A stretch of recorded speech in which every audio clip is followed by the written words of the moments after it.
أعوذ بالله من الشيطان الرجيم بسم الله الرحمن الرحيم السلام عليكم ورحمة الله وبركاته.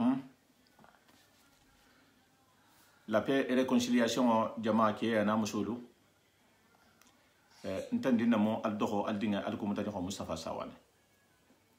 hana futa khali konton bari nyala hal konton muslime yala hal konton famajigola hal konton kombental jang ko xanya ko ndalo sido kan sido memo siratal mustaqim sidoti se dunia en sotanya di manfo alkiyama la wo me fo non ñon na me ko ñon fa hamoko alamu benda sahaba ma alamu herakela mbiyen ala mer lalu la paix hal konton afalian ko sito la paix et réconciliation abidjan bele yen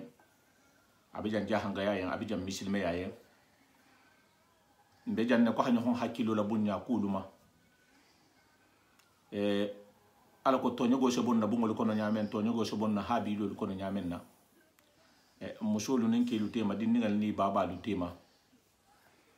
mo hafusije konto fili ya hankata nabi kan ni ha ifanga kibaru la saha ni ha kibaru rectifier ni ha la saha doron na hatare be konto filo mento na hatare ibara nyaala saha ibara nyaalen te bendi kuma kanto kibara to iba ma falandoro iba jalal ko altala te mo man salati ibe to nyogo to tuma menna ni hato nyogo dabula wa hato menna isalon hafo kila situation on te kilinti misilme ya fanante inti hafo ko nga ala kanu ko nga nkila kanu ko konto filimi te muta konto filo shi mutale misilimo bi mutale bar jarabo misilimo se konto filo bar jarabo ni hoje tilindi la wonte misilme ya beta boy ito yo altala hatesti kala ala annabiyo molla ala mo balula wali konto filo khanya hasiya bari wulu ila limaniya be sabatrin altala hakudo laikan hayla limaniya la saha ou bien altala hakudo laikan limaniya mo holo muiti misilimo lo muiti bari ibota misilime ya kadri ko natuma men hat hamanse do yitila ala ko hijiri bule fan ko hafo ko ije ke baro mente bata bara do damuta men nin tela man saya meta hano e bata bara do damuta men ni be larin tela hibo dabula lale wo konto filin ngol ko li sele kan hatilila barni kata ala nyasilam nalati kata ala la mo holati e fanga se sobile jati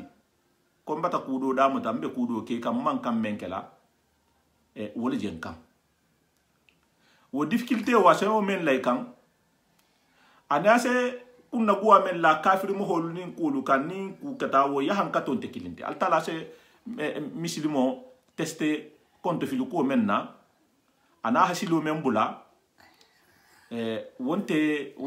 wo mu kuleti wonte ki kome mohamed halagita mohamed na ko tinyata barta haman sedo le muyti khafo ko eje baro men na ko baraken nente ki ha dabula bi lamero mbe kumala men kan wole mu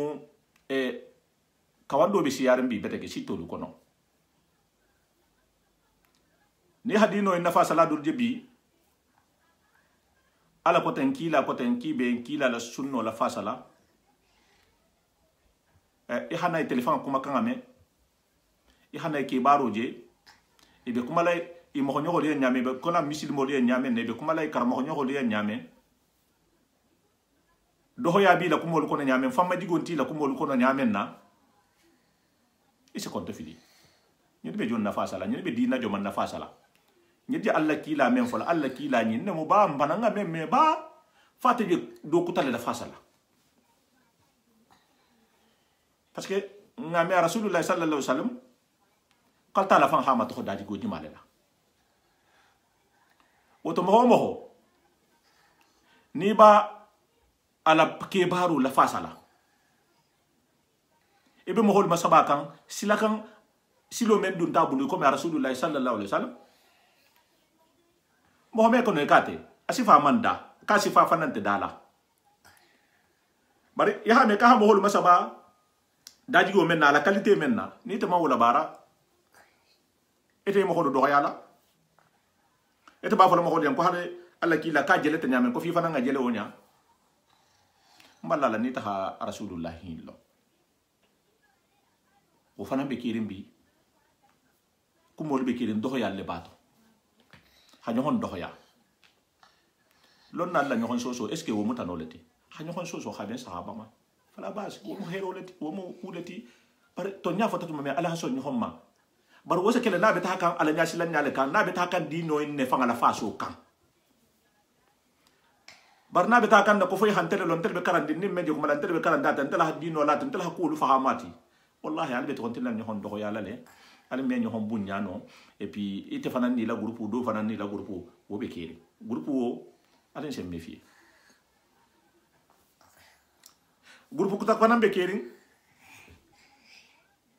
alen se hakil to bi betege na alfa kendo lu na mo balu men hafo ala ye hakki ala ye silanta ala nyani ala hi ni alaha kukiyen hi wali malon altala hi wali malon ila silanga tenya ili tuwate ala kilina mo be kede nabi hari sita fala ala koten inki la koten kitabo la ko buluma sunno buluma wo mo bawolu ni ma wolu fo etere man d'accord ima ise telefona ni hi sigi se men fo mo ba la koto karankarsa woli karsa ise sumo men ko la koto e me o ke ala fa na la kila la koto hakke no mbeta no to ison no mema ngolo fo sain do men be alla kila la fa sala na la sunnolu ay mo hol do yala ba mo hol na la ani mo men ni kayen ko ala koten nkila koten na woli olu na mo ba olu men hi isiye mo me beke ala nyasilan nyala imandu mo hakate ma hibul kharamo bema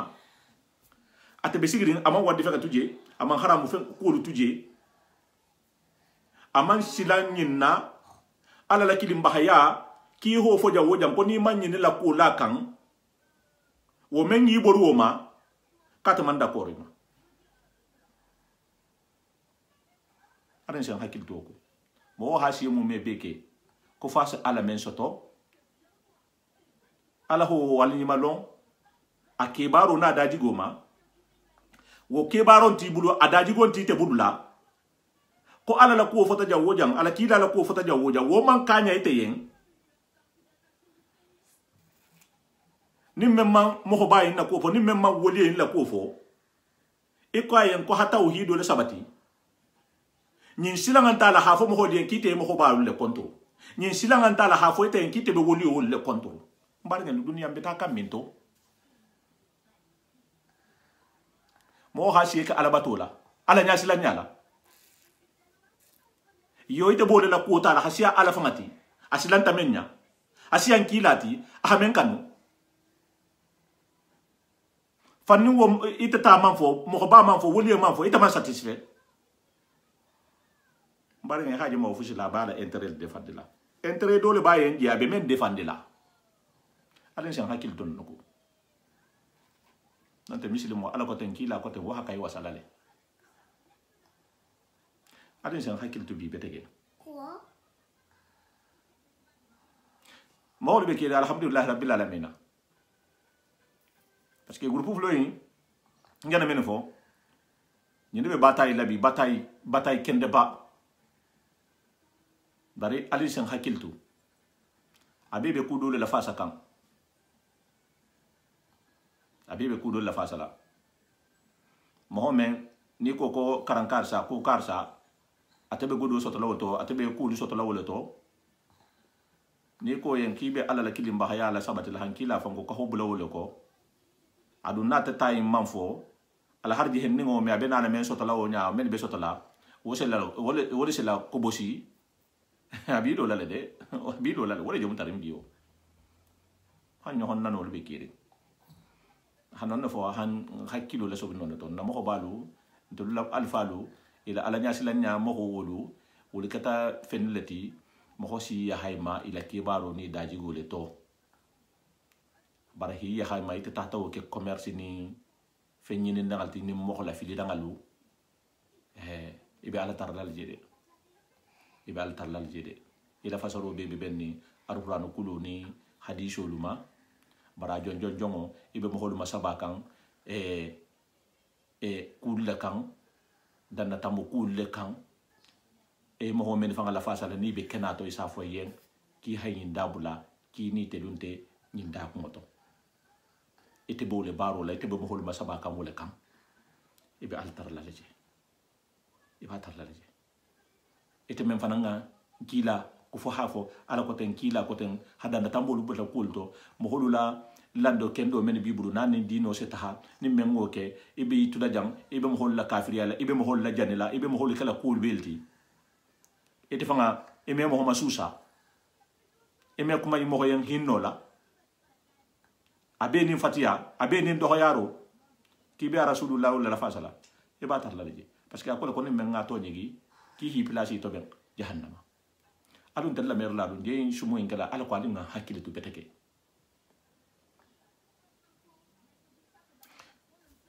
ala la mo ko be kirim bi men se ka wando bo isa fo ala ko ten kila ko ten fama jigo bi la ko luto me katala la janni ngol wal hadal me jamme ala ko ngabula lu sagoto isi ko no inte mo ko do yala inte mo ko nanila bare ise kitabo le la saha lonna lu bentamento abasi bentamento isol to tala ha fo mo hol ya nya se fo mo hol yen lonna la benga to kasabu kan iso nya se fo mo hol yen ala ko mo hol hi ta nya je abi nim fam majigo isi fana na kina yalma dino na ringa nin ko men sitaha ha tara ku do be dem be bulu jamano be ni ke nyale mu sate be ni la dali fo ngol le mu kulu hasiya sate lula lagine ni tata lagine ni halagine fanga la saha sayin misil mo lo hasiyaji misil mo lo sigolo hasiya har na kulli nyalun te kilinti har na manyo danda nyalun te kilinti bari satara folo to isa ke nyamen na ni hala saha kata si fusiti isa ko la tam nyame manyo danda la tam nyam futu lu sela siti nyamen na ni soli li siga nyamen ulbe bala ta bakan no normal wona man kuti nya di no ma bara bi ma silen afida wolu se kenyamen ani amanyo dan na se kenyamen hambi adanna tamiku men be kala ni ha fo nyamen ko ho bula isa fo ko ngataran na alfalula nyamen na e bataje tromper do be siare to nyogo be siare to nyogo dum ni ham ko to nyigi e batar lal jere alfa malo alfa fushimo nembi to nyigila bare mbi tar lal je ko ni ma taraje iba fola tuma men ko alfa ha dembe de hala alfa la ete dum ha tara pilam kutale bi te kono entere dole defandi bi te kono ini men be sigri wolu nyantala bar ala man sabon side men nga sanga da hadugo da la resi dala wo nyabi kono to kula kibe mo holu le trompe kan ila intérêt personnellement billahi batar la leji e batar la leji ala nga danda tambe ko bula ala nga bo mo holu la silana mo holu nya ngi la silan ala nya fo ngay ne long hafo ko ala lese mo koy hafu si soto ala le sala nyini bara ha fatang ifanga mahanyama ani ifanga daji goma na fuda o ke nyalu bi ani na futo du siti nyalu bi akunu mana bi ma barko men bi to est ce que kidinam ngolo fo sayin mo ha boy dinga la kula hi dinga nyini yanni dinga mbesi la kilato al habata nyaga ha ku be la kan wala ke ni wo fana dingo fana tata kilato nyame ke im fana man kuja bitangal to parce que abeta lo ka bita musumu manke limani ya mohote abitan ke manke limani ya mohote ni hagodo je e dagulu le be se jarjara isingal le be se jarjara i hagodo banga budula muso yimbe nala tuma mena satara abata kori fanga abata fito guwa wosi te bitanga bunya wosi te bitanke ni te bitan muso bunya wala kala wulu wulu ala ko hamone bato adori bije si bitanga le fanga iso so le folo ma folo est-ce que wosi barakala dingo to dinga membe nala soto lato mo ngake folo to dinga le barakata danda tambe ko lu len tito futu le sela tahama nyama awani ko nga ko taranna alfa la nyamenna wolem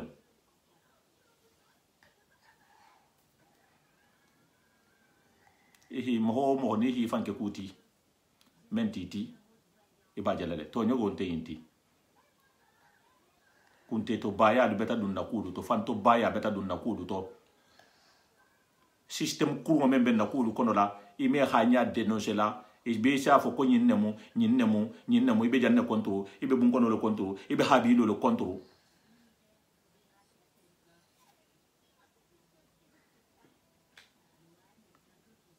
bi na alfa balu menu tambita isilanta alalenya ihafo alaleyen ihake alaleyen ihato alaleyen wul hatare baba law nyale hatare bemba law nyale wul man do masilan dola wul mi sigi doron ko fo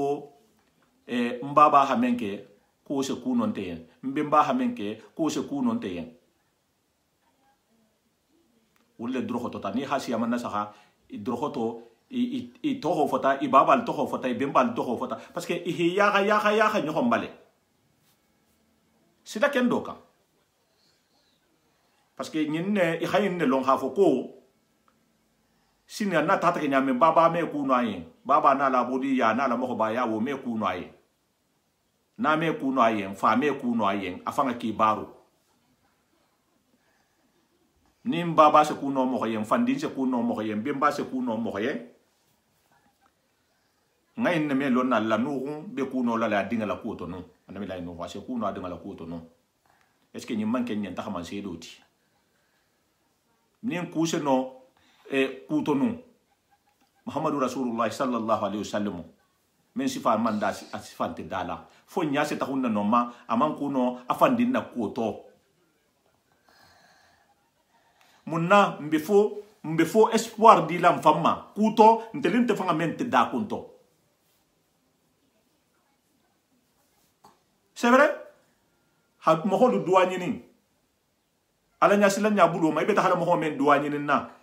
i halon jati ko duwa jabi mo hola hafo ala le haki ala le bari beta hala inna itala ni ko kala to meme ibe larin ala la ma sha ala ibe dala la kon kila mu kila le parce que i halon ne wolun ka tele be da kun to hasiye teti ya duwani na la bari te bi la fudu sit lebe bola fo je ibe ta hada la karsa ibe fudu sit la to meme fanga ibe nyina ren alala ibe nyina ren kilala ita hammonte fuji kam fije ta hala men nyaten ko ni bota de ento ajana baro men aji bara men keli yenten ko kem wol be jabi dima ntata karsa ya ntata karsa ya karsa o hasi mo mebe ka be silandi menna a hiburu memma ibana karla hole lakum ibana karla hole lakum hole lakum katel moti ibatar lali billahi ibatar lali wo be kala ki ko me al yahudu la men nayle musa ku donc adin sen hakiltu betege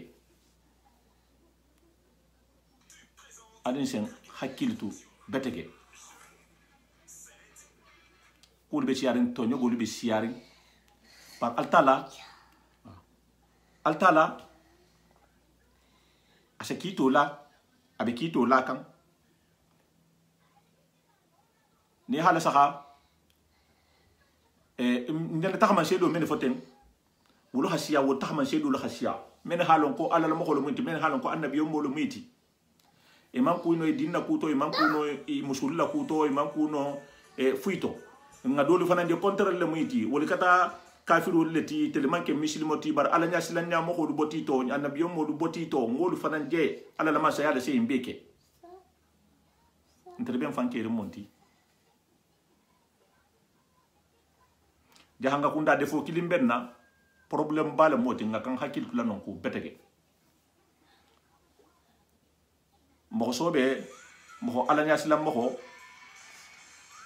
be ha bunya ha ala nya sila nyaawul ma comme wo mo normal leti mo ho men kata ala ya sila ta ala nya ho bunya a récompense le modi ani wo hakanne mais tama sedo embe nyaajeri embe kola nte musafa mbaba kata ala nya sila mo ta kata mo sobe ta a hibor mo ya hakko bema nte kata o contraire tin kata mo kurunti kata fanto batin kata arrogance ti kata mo lu dogo ya lati kala hambunya mbaba la kula kombe mbala kula atelle jakela ten kurunya hadunna bungol konon na habilolu konola parce que albata ko kurun ke kuti mentati donc asifa men bebe kirin ifana be ba fola ko a ja fa kele ifana be kurunya la daji gole kan ala ko e ha bunya anala kurunya ba beta de doso bunya la anala kurunya obe ki ha fana bunya o kan parin alin kan ke sabu ha kurunya bunda la kan da bungol kono na habi dol kono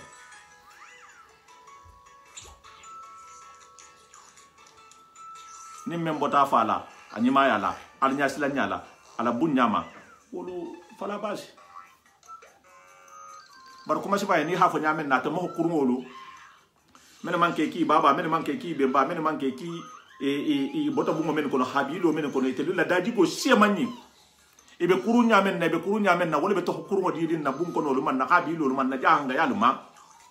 ifolo le de wala hamesa si fa ha to tala parti kuntunde ha in to tala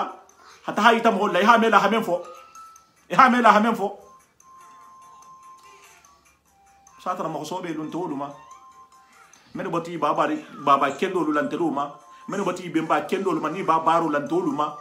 men mo kuru lu man lama men bo contrôler ke kan est-ce que vous dénoncez ou mutanaleti nga ka wolle dénoncer la ni sembo do ya na bungol kono na société lu kono ete bun kono men na bi la bun kono ni ma kele sinen abe kumma jigolo di la albema ali nga hakil to mo ko na bungol kono na habi lu kono la jamba en kan ala jigi bon wala mo hali konto inshallah hayim fole ala ko ngani hon nasobi halala lon hafo ko dunya yin mbeta man sedi kilin nat la hafo altala manam fo misidi mo be ba fahamone bari ala be kito la kanne abe kito la kan nyadi do boy nayin kan ala de jamba ta jela do boy kan la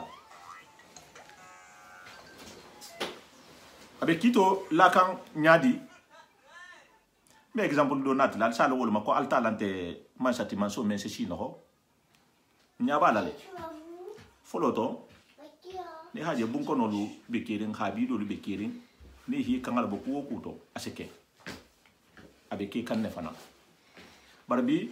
kunu ni hi je kuma la betu do bi la mela ke para nyal hake par kunu ni ha hoje kuma la kunu be bala be biya yo kuma la nya be ba ay hajo mutay barnge identifié e hala sara asiama bidia boti fangaleto e ko jamatigo mo mo jamatigo ti altumbe ta hala sayin jama bebi ko male e koma bartuma men naibe imu koma imu nyato mo hoti wotu mo le fana ni bara nyama me ala sobo ni se ke koma mo hoti ese ke koma mo hoti nyadi jama men bebi ko ni bebi ko kudolema ikumanya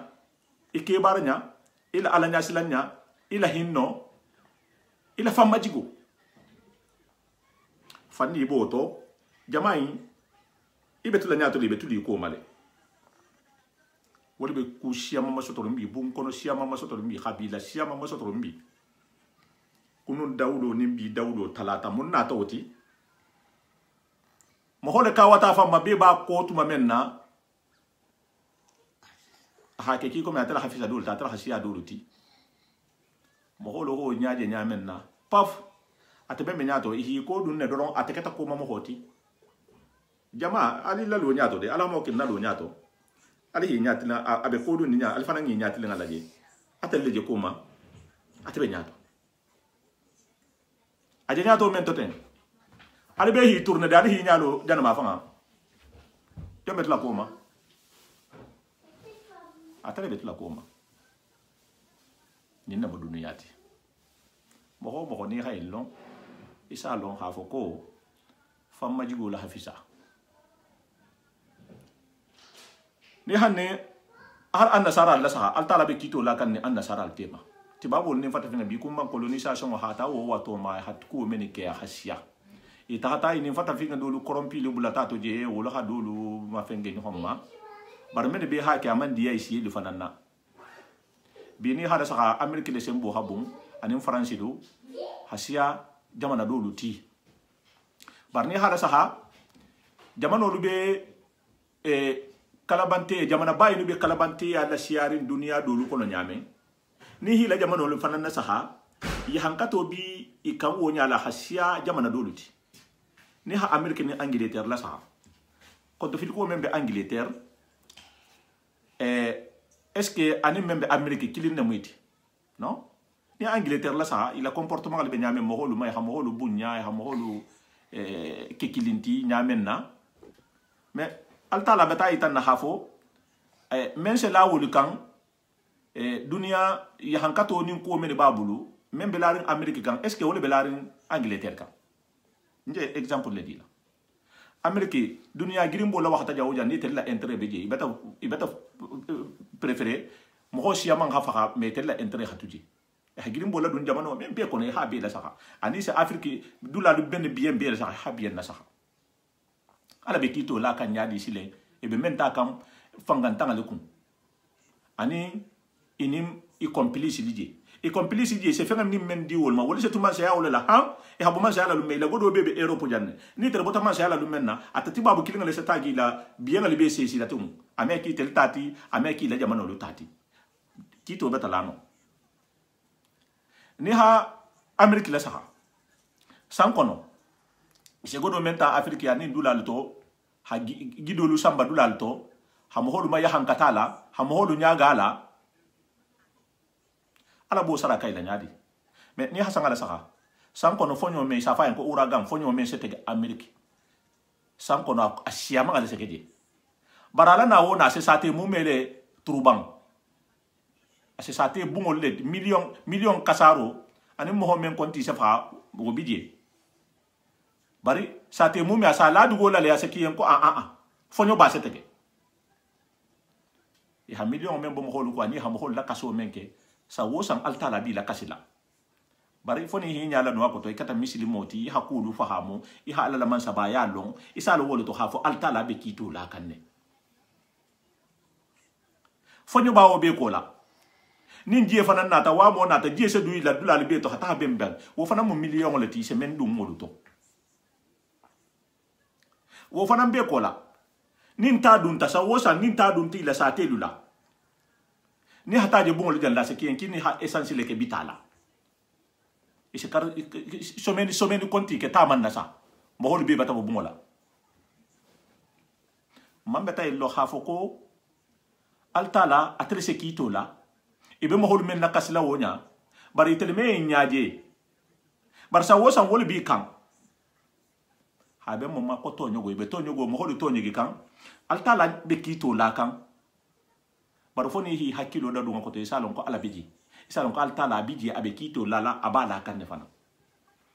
jie ni nta ni fonyo se kasaro men la amerique kan san kono ibe fena men be ta kan dula to nyogo lu kan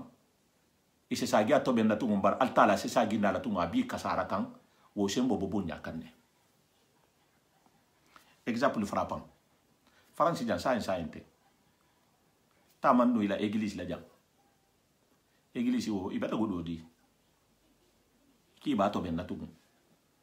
bari ba to ben na to men nyalema isa fo nyawo nyame ke ki ko me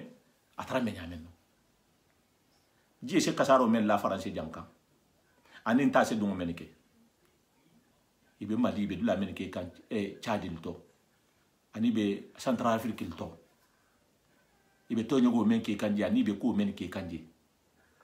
est ce que al hakilo hay ndel ha fa ko altala bi makiti kan neten barbati babul le muita annasara al yahudu le muiti imya nyaaje bar altala ke wo bala kito la ka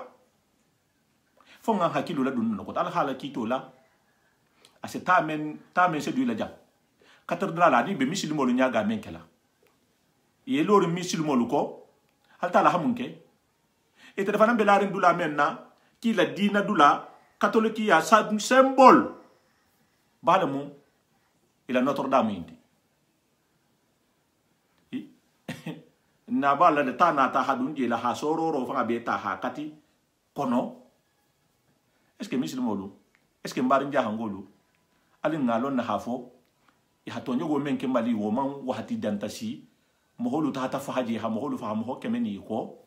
ani moholu be hankato men buli bulu a Central Afrique ila nya figi ya ni la kulu ba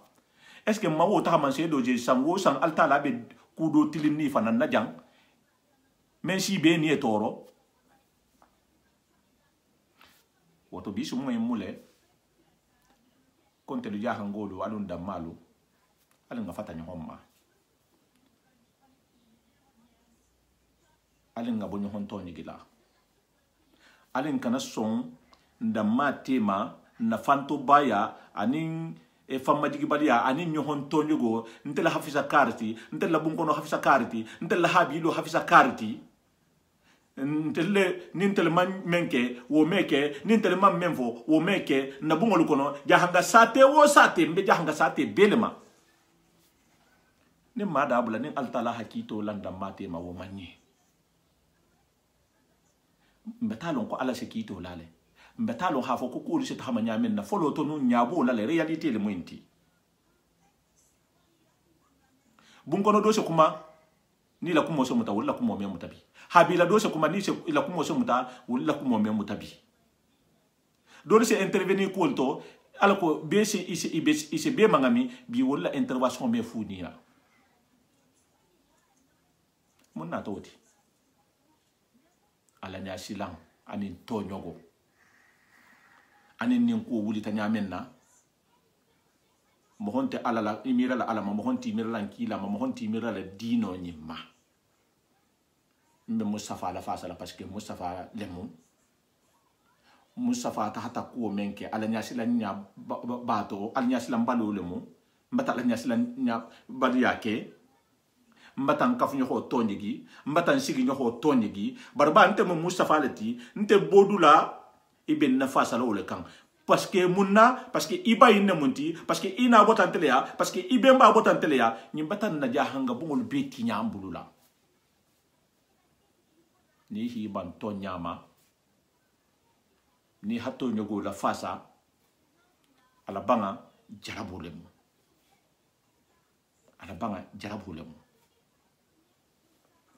to hana kuma hana sumo aliyen de tidin sun karo la alma hanken do tara hasun karo kika yitan na hanna batulu muta na kuma badan na janne ngamen fale alin sen hakiltu na kulu kun na kula tamanya lu gulum be ko men be fala ko ngai na tramba ba la ngai na trambe balula adana tambima ko nyame do no tabara hala wuli halonne ku do bi je men ke kan na kulu to mbemba du make idingali make mamarngali make tel tala banga ne jakela hadem bende ya khafani ya layla alin sen hakiltu kawandila men wa fala ala kote nkila man kula gole ya mo bula mam mo do ya mam mo ndana mam mo do ya ni hamen jewo kila wala fasala abe mo hodu na abe mo hodu do ya abe mo hodu kala kafiru abe mo hodu kala ko beti e hakiltu ako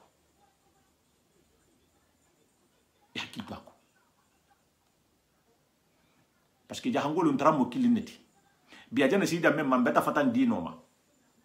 har dino beta fatama nyon so be kede mbimbe to la illa nyon ko do le muindi o tanti jeno fempe na taranti jeno ni ngabula to bi abe kala nyen ya hankato leti abe kala nyen konto filo leti barni men nga fahamu ihabula hakili malu ko ani meni be kula tahamala fillahi walillahi ala nyasila nya buluma